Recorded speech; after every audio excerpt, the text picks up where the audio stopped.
ये खबर हर उस माता पिता या परिजनों को देखना चाहिए जो हाई राइज बिल्डिंग में रहते हैं, जो आसमान को छूती इमारतों में अपने बच्चों के साथ बसर करते हैं और जो लोग ऊंची इमारतों में फ्लैट लेने की तैयारी कर रहे हैं वो भी देखें। अगर मैं कहूं कि ऊंची बिल्डिंग में हर वक्त आपके बच्चे खतरे में रहते हैं तो डरने की नहीं बल्कि सावधान रहने की जरूरत है, क्योंकि एक लापरवाही ने 1 साल के बच्चे की जान ले ली। सवाल यह है कि आखिर रिवान कसाना की मौत का जिम्मेदार कौन है?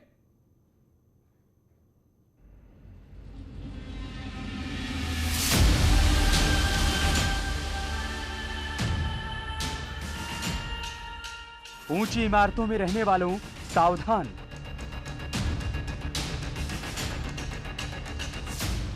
हाई राइज बिल्डिंग में मौत का कुआं है।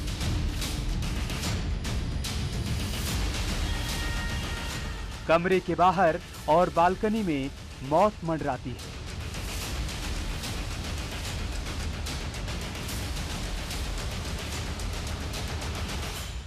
एक लापरवाही और जिंदगी खत्म।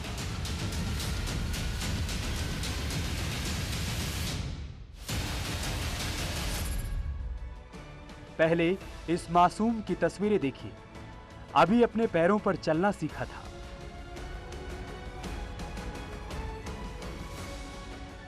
गले में बो टाई और गैलिस के साथ पैंट शर्ट, सिर पर गोल टोपी और चेहरे पर प्यारी मुस्कान। ऐसी ही मुस्कान वाली दूसरी तस्वीर को भी देखिए, लेकिन इस घर से अब ये हंसी खामोश हो गई है।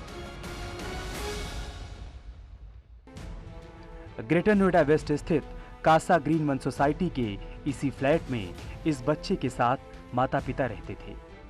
23 अगस्त को इस बच्चे का जन्मदिन था।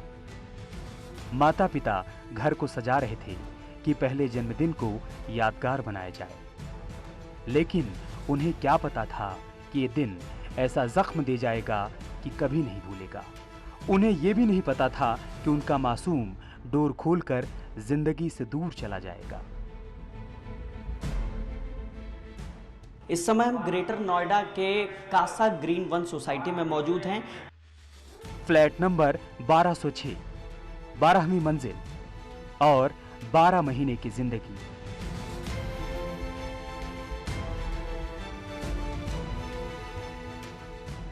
कहते हैं कि 12 दिन पहले ही परिवार इस फ्लैट में रहने आया था।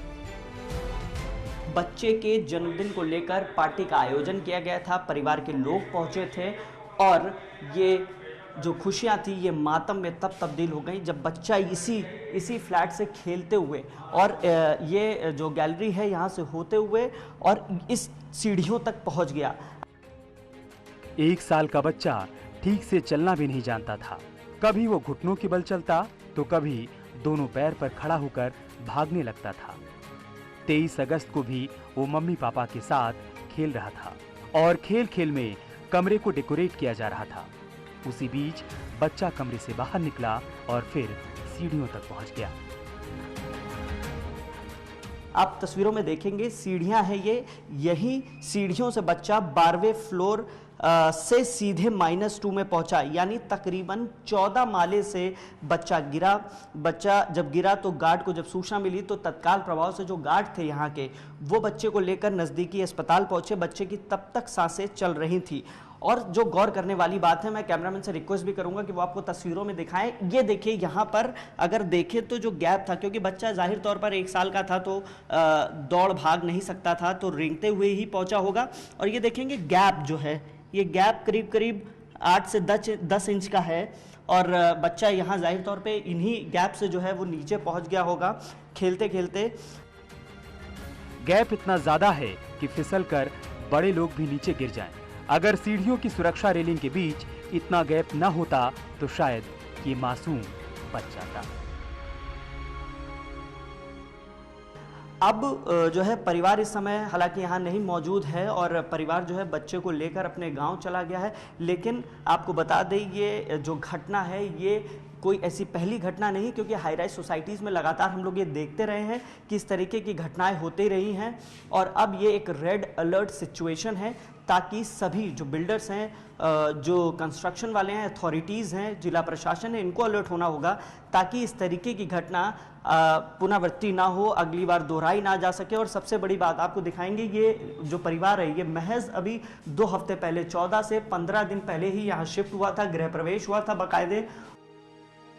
1 साल का बच्चा 12वीं मंजिल से -2 पर गिरा, यानी वो 14 फ्लोर तक नीचे आ गया। इस बीच कोई ऐसी सुरक्षा व्यवस्था नहीं थी कि बच्चे को रोका जा सके, जबकि ऐसी इमारतों में रेलिंग के बीच गैप कम होना चाहिए और हर 2 मंजिल पर एक नेट लगाना चाहिए, लेकिन इस बिल्डिंग में ऐसा कुछ भी नहीं था।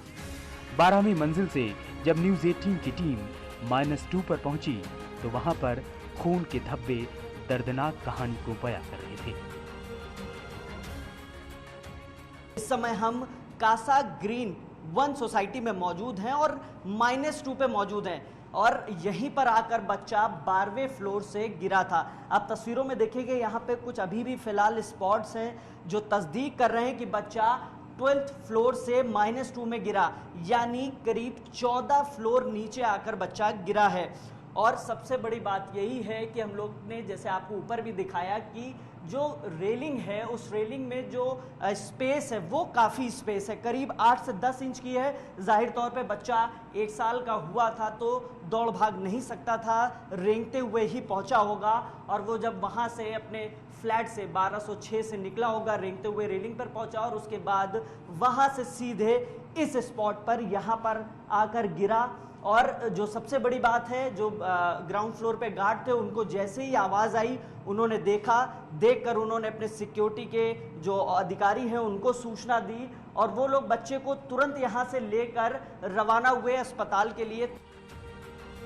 तब तक किसी को नहीं पता था ये बच्चा किसका है, लेकिन सुरक्षा कर्मियों ने पड़ताल की तो परिजनों को भी जानकारी मिली। जिस वक्त बच्चा जमीन पर गिरा था उसकी सांसें चल रही थी, लेकिन अस्पताल पहुंचने पर डॉक्टरों ने उसे मृत घोषित कर दिया।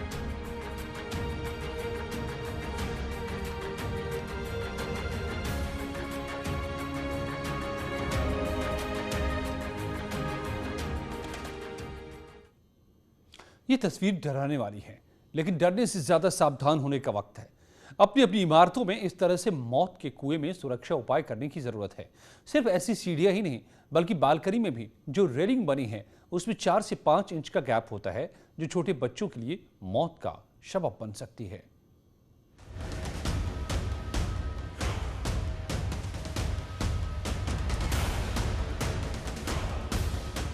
ग्रेटर नोएडा वेस्ट स्थित Casa Green 1 society. Greater Noida में ऐसी सैकड़ों सोसाइटी हैं जो आपको लुभाती हैं। सुविधाओं के नाम पर आप ऐसी इमारतों में चले आते हैं और बच्चों के साथ सुरक्षित जीवन जीने की चाह रखते हैं,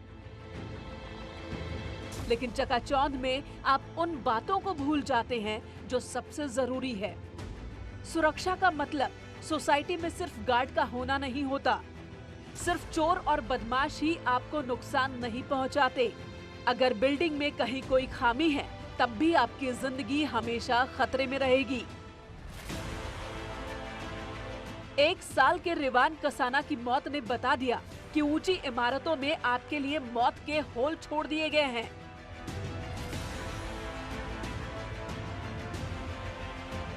हमारी सोसाइटी में ये पहला केस था जिसमें कि एक बच्चा रेलिंग के बीच से गिर के मर गया है, और सबसे दुखद बात यह है कि उसी दिन उसका बर्थडे था। तो ये सबसे ज़्यादा और मतलब आदमी को कष्ट देने वाला है। अगर आप ऊपर देखेंगे तो 2 रेलिंग के बीच में मतलब लगभग 1 फीट का गैप है। ये गैप सिर्फ कासा ग्रीन सोसाइटी में ही नहीं है, आप भी अपनी इमारतों में देखेंगे तो ऐसी बड़ी लापरवाही की गई है, जिससे कि छोटा बच्चा क्या, इवन बड़े आदमी भी अगर फिसलेंगे तो वो नीचे गिर सकते हैं। इवन जो साइड में बने हुए हैं रेलिंग, उसमें भी अगर हम लोग भी अपना चेहरा आराम से, मेरा सर जो है वो बाहर निकल रहा था।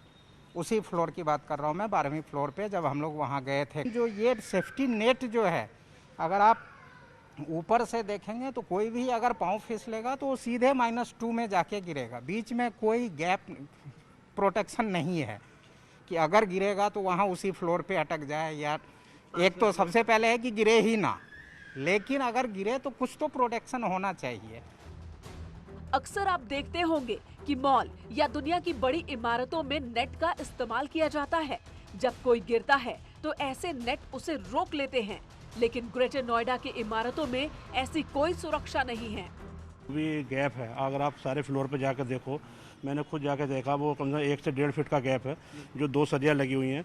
ये तो बच्चा था 1 साल का, एक दुखद घटना हुई है, लेकिन उसमें से एक बड़ा आदमी भी या कोई बुजुर्ग वहाँ से निकल जाए, उसका पैर अगर स्लिप हो जाए तो वो भी उससे पास हो जाएगा। ये वाली जो अगर बालकोनी की अगर आप इसकी बात करें और हाइट पे आप जाएंगे तो ये भी एक बहुत कम लेवल है। मेरे हिसाब से कम इसकी भी 1 से 1.5 फीट हाइट और ज़्यादा होनी चाहिए। तो ये सारे सेफ्टी रूफ होल हैं। ऑलरेडी नोएडा एक्सटेंशन और गौतम बुद्ध नगर में इस तरह की घटना हो चुकी हैं और उनके पीछे सब यही रीजन था। सोसाइटी में रहने वाले लोग भी कह रहे हैं कि बिल्डर्स ने बिल्डिंग को तैयार करते वक्त सुरक्षा नियमों का ध्यान नहीं रखा। नतीजा मौत हमेशा मंडराती रहती है। मेरा सिर्फ कहना यही है, जो कंस्ट्रक्शन के जो सेफ्टी नॉर्म्स हैं वो फॉलो होने चाहिए। जैसे भी हो, जो भी अथॉरिटीज़ हैं इन्वेस्टिगेट करें अपना जो भी, क्यों I am not from the construction background, I can not comment कि whether it should be this much और that much, but only thing जो हुआ है बहुत ही दुखद है। मैं अपने आप को रोक नहीं सका, बच्चा किसी का भी है, लेकिन उस बच्चे को कल देखा ना, अपने आप को रोक नहीं सका रोने से। चाहे आप दूसरी मंजिल पर रहते हो या 14वीं मंजिल पर, खतरा सबके लिए समान है। ऐसे हादसे में आपका ही नुकसान होगा, इसलिए जरूरत है कि बिल्डिंग में सेफ्टी के नियमों का पालन जरूर कराया जाए। न्यूज़ 18 के लिए ग्रेटर नोएडा से हिमांशु शुक्ला की रिपोर्ट। तो कहां हैं वो अथॉरिटीज, भारी भरकम अथॉरिटीज, और कौन नजर रख रहा है इन उपायों पर कि कहां सुरक्षा के मानक अपनाए जा रहे हैं या नहीं अपनाए जा रहे हैं, या मौत का कुआं बनाया जा रहा है। लौटते हैं कुछ ही पलों में और खबरों के साथ।